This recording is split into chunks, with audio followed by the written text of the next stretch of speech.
How's it going, everybody? I hope you're all doing well. I hope you're staying warm, and I'm doing pretty good too. A few months ago, I did a video called The Radicalization of Women, and in that video, I gave a brief summary of critical theory, critical race theory, feminist theory, and queer theory. Before I move on with the rest of the material that I have prepared for this series, I would like to re examine these topics in a little bit greater depth. So, if you've seen that video, The Radicalization of Women, I'm going to be repeating a few of these topics. Just bear with me. This video is sort of going to be an expansion upon that video.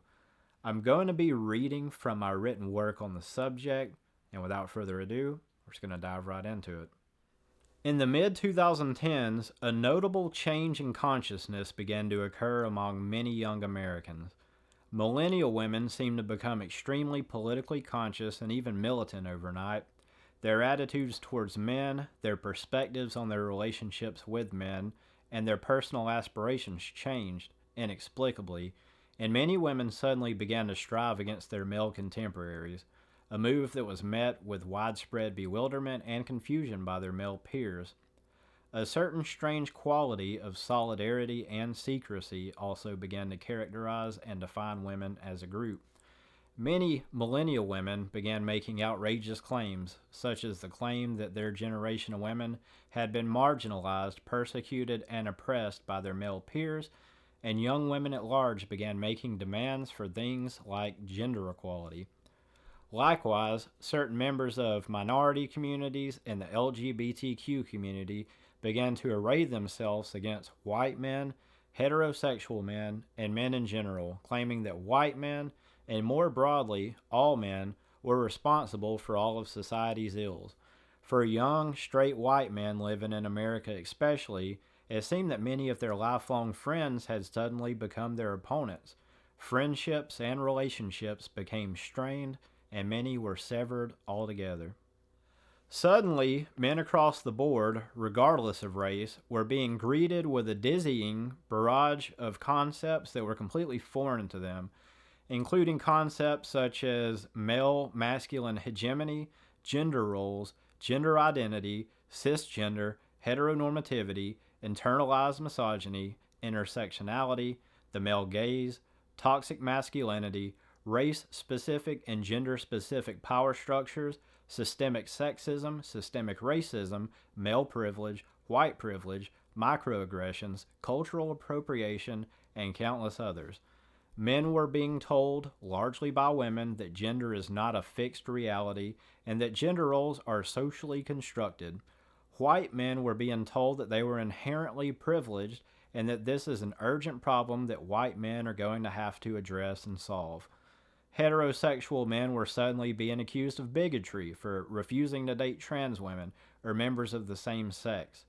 Men at large were being told that the world had revolved solely around men for thousands of years, and not only was it time for this to change, but it was time for women to be given their chance to rule over the world, as millennial women declared, "The future is female." So, what happened here exactly? Why did such a profound change in attitude and consciousness seem to occur overnight, and what brought it on? Well, that's what we're going to be exploring in this video. For the several decades prior to the 2010s, behind the scenes of everyday life, and isolated from the general public, a large body of social scientists, sociologists, psychologists, and many others in academia had been quietly working on developing a system of ideologies that were largely foreign to the majority of the population, at least at the time. The ideologies in question were all fundamentally rooted in one mother ideology, an ideology known as critical theory. Critical theory, a product of the Frankfurt School, is a field of study that is chiefly preoccupied with power structures. It's preoccupied with the process of identifying and analyzing existing power structures, learning how such structures are built and maintained, and devising strategies to dismantle those power structures. Over the span of several decades, the aforementioned groups of intellectuals working under this umbrella of critical theory developed and refined their own sub-ideologies, ideologies which eventually came to be known as feminist theory, critical race theory, queer theory, and several others. It's important to note from the outset that all of these sub-ideologies, including feminist theory, critical race theory, and queer theory, frequently overlap each other. For all intents and purposes, each of these sub-ideologies are fused together and attached at the hip, borrowing and sharing many of the same key principles with many of their respective tenets interwoven into the tenets of the neighboring sub-ideology. Many feminist scholars happen to also be critical race theorists and vice versa. Likewise, many feminist principles have been developed by queer theorists and vice versa. These people all work together as a single unit, sharing a core set of beliefs, and over the decades, they have developed these ideologies concurrently with the neighboring sub-ideologies. In fact, these groups of people have decidedly knitted themselves together as a cohesive team of activists using the thread of intersectionality. And if you're unsure what this term means, don't worry, we'll cover it soon. In exploring the general essence of these sub-ideologies, we will first begin with feminist theory. Feminism, or feminist theory, can fairly be described as critical gender theory. It's an ideology that is preoccupied with the power structure known as patriarchy. Now, before we get ahead of ourselves, we need to first understand what the term patriarchy means in a feminist theory context, because their definition of this word differs significantly from the conventional definition. The conventional definition of the term patriarchy is a system of society or government in which the father or the eldest male is head of the family and descent is traced through the male line. In a feminist context, however, the term patriarchy is more or less a universal blanket term used to denote male power, male hegemony, male identity, masculinity, male-centric culture, brotherhood or male solidarity, male-centric nepotism, and numerous other concepts. When reading feminist theory literature, in order to understand the meaning of the term patriarchy in any given case, it's important to pay attention to the specific context in which the term is being used at that time. These definitions are interchangeable, and for all intents and purposes, whenever you see the term patriarchy being used by feminists, you can take it as a given that the term encompasses all of the things I've mentioned here. It's also worthy to note that when feminists declare that patriarchy must be dismantled, they're ultimately referring to all the things I've listed here. Feminists believe that we have traditionally lived within a male-dominated world and a male-centric culture, a culture centered around men and men's desires. They believe that society's laws, values, customs, traditions, institutions, sciences, and even historical records, among countless other things, have, in part or in whole, been irredeemably laced with and molded by men's tastes and desires. They relate the idea that all of our institutions in our society have been developed by men and for the benefit of men at the expense of women, and that even our cultural norms have been established to specifically serve and accommodate men. They believe that men, since the beginning of human history, consciously or unconsciously, have projected their personal desires and values into the world, while the rest of the world have passively internalized these values, causing the perspective of man to become a part of the collective consciousness and to essentially define who we are as people, causing our entire world and everything in it to be molded around the male perspective and men's conception of how things should be, thus creating a world that is specifically tailored for men all the way across the board. The values in question include basic Judeo-Christian precepts and fundamental truths not in any way related to gender or identity, regarding right and wrong, and even the notion of truth itself. What we as a people have always regarded to be plainly evident objective truths are frequently written off by these scholars as being the disposable artifacts of the Western male's personal perspective. Simply put, in their line of reasoning, how do we know that these things constitute truth in the first place, given that the things that we regard as true were originally designated as truth by men? How do we even know that truth itself is a legitimate concept? After all, truth is a concept that was created by men, at least according to many feminists. If you ever see feminists making certain curious statements, such as the claim that virginity doesn't exist, this is a sentiment that is born of the line of reasoning mentioned here. Feminists believe that men are predatory and exploitative, and that since the beginning of human history, men have preyed upon and exploited their female counterpart, much to man's collective benefit. Indeed, feminists believe that patriarchy was largely built through the exploitation of women, and that the only reason men have attained what they have traditionally attained is because men have been standing on the backs of women since the beginning of human history. Feminists believe that these predatory qualities are inherently tied to man's sense of masculine identity, which they believe is a socially constructed characteristic.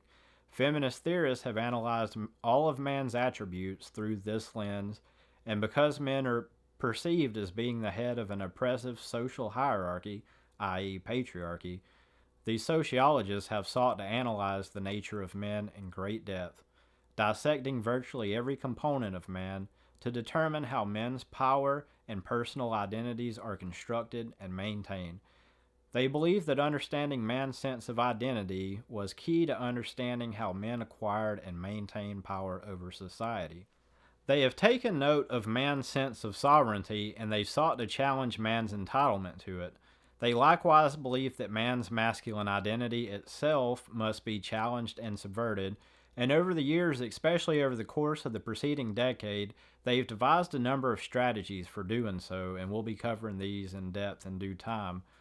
A primary sentiment of feminist scholars is the notion that male power is maintained through a successional process of inheritance.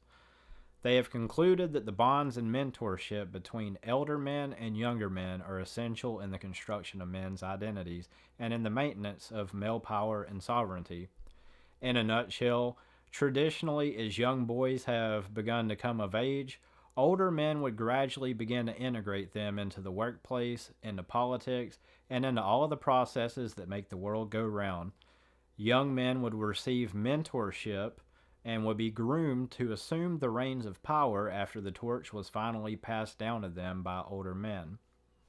Many feminists believe that in order for men's power over society to be dismantled and in order for patriarchy to be dismantled, then this chain would necessarily have to be broken and young girls would have to be artificially inserted into it.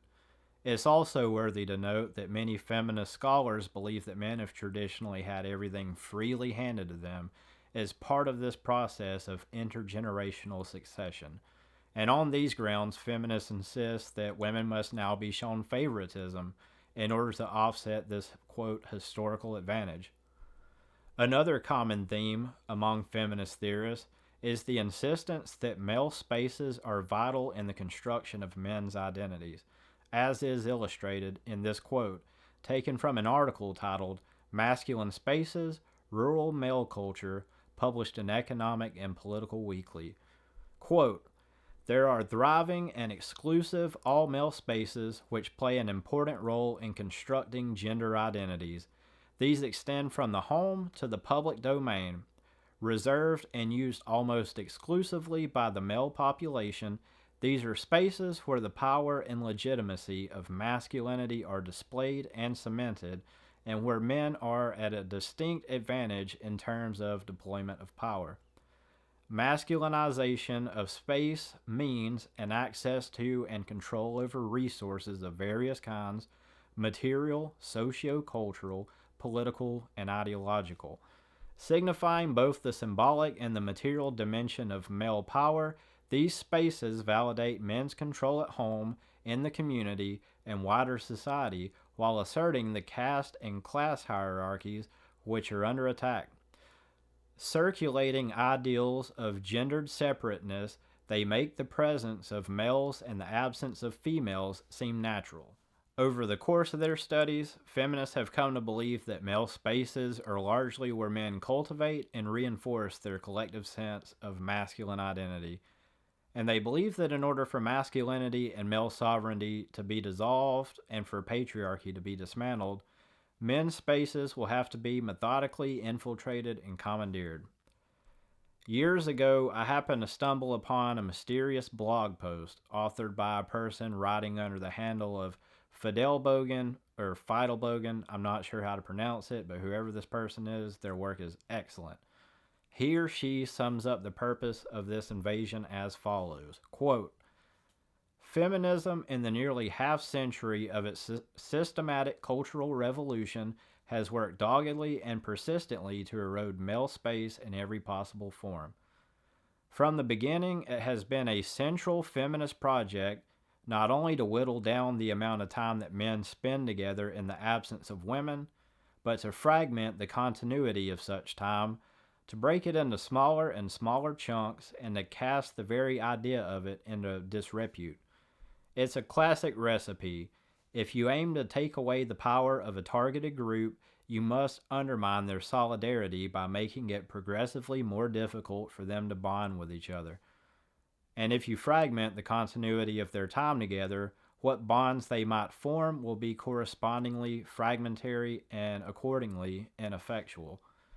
The colonization of male only workspaces and institutions under the convenient banner of equality, ending discrimination, or the like, is only the most commonly understood and popularly visible wedge manifestation of something that runs far deeper. But the politically motivated double standard is clear enough when you consider how many female-only clubs, jobs, and other settings will pass without a murmur, where the male equivalent would soon come under hostile scrutiny or even litigation. Apart from believing that masculinity is an inherently problematic set of attributes, only when embodied by men, I might add, feminists theorize that gender itself is socially constructed and that men have actually forced the feminine gender role upon women, strictly as a means of making women their servants. These scholars believe that the male gender role, in a sense, equates to liberty, while the feminine gender role equates to slavery, and feminists argue on these grounds that women are entitled to assume the male role. They believe that it is largely our culture that reinforces these gender roles, and they believe that the way to change gender norms is through the artificial reshaping of Western culture at large. For example, if media would cease to portray men as being powerful, sovereign, and successful, and would instead begin to portray men as sensitive, passive, and nurturing, then young male viewers would theoretically internalize these qualities and would mold themselves after these examples. Likewise, they believe that by portraying women in media as embodying the masculine gender role, young girls would begin to aspire to exhibit such qualities and behaviors themselves. This is a belief that will crop up again and again in this series. Feminists place an enormous emphasis upon shaping the perceptions of children, as do critical race and queer theorists. These scholars believe that if the perceptions of children can be artificially shaped during the child's formative years, and if children can be made to regard these new norms as, quote, ordinary, then these new cultural trends will thereby become normalized. And when these children finally come of age, they will literally become the change that these activists wish to see manifest in the world. In short, these people are hugely partial to child grooming, and they're regarded as an essential tool in the fulfillment of their goals. Now that you have been given a brief and simplified overview of feminist theory, we're going to move on to the next sub-ideology, critical race theory. Critical race theorists are preoccupied with the power structure known as white supremacy. But as with the term patriarchy, white supremacy is a misnomer. When you read the term white supremacy, you might be tempted to envision a mob of angry hooded white men carrying torches and riding on horseback, but this is not what critical race theorists have in mind whenever they use the term white supremacy. White supremacy, in a CRT context, is another blanket term used to denote white hegemony, white identity, whiteness, white-centric culture, white solidarity, white-centric nepotism, and even white demographic majority, among numerous other things. And when social justice activists claim to be fighting white supremacy, it's important to understand that these are the, quote, issues, unquote, being referred to. Critical race theorists believe that our laws, values, customs, traditions, institutions, sciences, and even historical records in Western society have been molded around the perspective of white people to accommodate white people, particularly white men, and that the structure of Western society as a whole is tailored to accommodate white people, usually at the expense of people of color. They believe that white people have largely amassed their wealth in Western society through the exploitation, oppression, and marginalization of people of color. And since white people are living within a society that inherently favors them, allegedly, white people therefore possess a unique form of privilege that is connected with their ethnic identity, also known as white privilege. Critical race theorists believe that since white men have historically benefited from the subjugation of people of color, white members of Western society must be given artificial handicaps, while everyone else in society is given an artificial boost, quote unquote, empowerment, in order to offset the historical discrimination against people of color. This especially pertains to school and in the workplace. These scholars believe that since people of color have historically been oppressed by white men, that people of color have not had a proper chance to establish themselves within Western society or to amass intergenerational wealth for their families. Anytime you hear the term, quote, empowerment used in a CRT context, or in a feminist context for that matter, it always pertains to giving these groups of people an artificial boost, perks, and benefits that are not available to white men in order to give them an opportunity to pull ahead, all under this pretext. Critical race theorists believe that solidarity among white people first and foremost needs to be dissolved in order to erode white people's cultural and political influence within Western society, and their literature clearly indicates that this is the true incentive behind diversity and inclusion. Another striking feature of the writings of many critical race theorists is a certain jealousy and bitterness these academics seem to possess over white men. It's important to mention this because it's often an overriding characteristic of much of their literature. From their writings, it's apparent that they envy white men's heritage, white men's historical achievements, and especially white men's sense of pride connected with these things. Critical race theorists insist that white men's sense of pride needs to be challenged and eroded, and they've actually developed a set of strategies to achieve this goal. Pretty much all of the feminist theory concepts covered in the previous section can likewise be applied here in regards to CRT's assessment of, quote, white supremacy. Critical race theorists essentially hold all the same beliefs and propose many of the same solutions. We will be diving more deeply into CRT in time, but for the sake of brevity, we'll go ahead and move on to the next sub-ideology. Within the context of queer theory, the preoccupation is with a power structure known as heteronormativity, and the term power structure here is a bit of a misnomer in this case. To put this into plain English, queer theorists believe that our culture has always been centered around an implicit regard for heterosexuality as the norm, which it technically is. We have traditionally regarded homosexuality as being a deviation from normalcy, and queer theorists believe that this attitude marginalizes gay and transgender people. Like feminists and critical race theorists, queer theorists believe that the culture of the world has been framed around the perspective of their oppressors, namely heterosexuals, and heteronormativity is summarized in the following passage, quote, queer theory's contributions to understanding this nexus of power are best articulated by theories of heteronormativity, or the ubiquitous institutional and individual practices and assumptions upholding the belief that 1. There are only 2 mutually exclusive and complementary genders, 2. That heterosexuality is the only natural and normal sexual expression, and 3. That appropriate heterosexual relations are of the same race, generation, and are done in private. Queer theorists, like feminist and critical race theorists, believe that these biases are laced into every institution, norm, and tradition of society, and queer theorists' favored method of combating this is through increasing the representation of homosexuals in media. Specifically, queer theorists insist that gay and transgender lifestyles need to be made as visible as possible and need to be given the appearance of being both normal and common. Similar to feminists, they believe that by portraying homosexual and transgender lifestyles in media, that children will soon begin to perceive such behaviors as being on the same level of normalcy as heterosexuality, and will have their perceptions shaped accordingly. Now, earlier in this video, I mentioned that all of these sub-ideologies were strung together with the thread of intersectionality.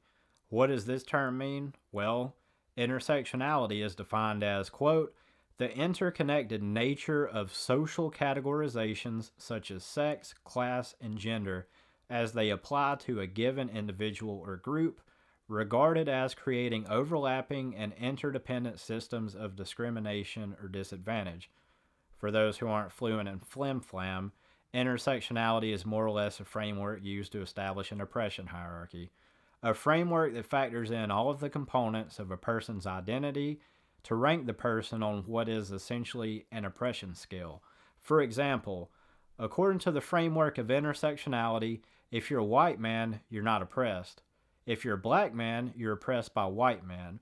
If you're a black woman, you're oppressed by white men, black men, and white women. If you're a gay black woman, you're oppressed by black men, black women, white men, white women, and straight people.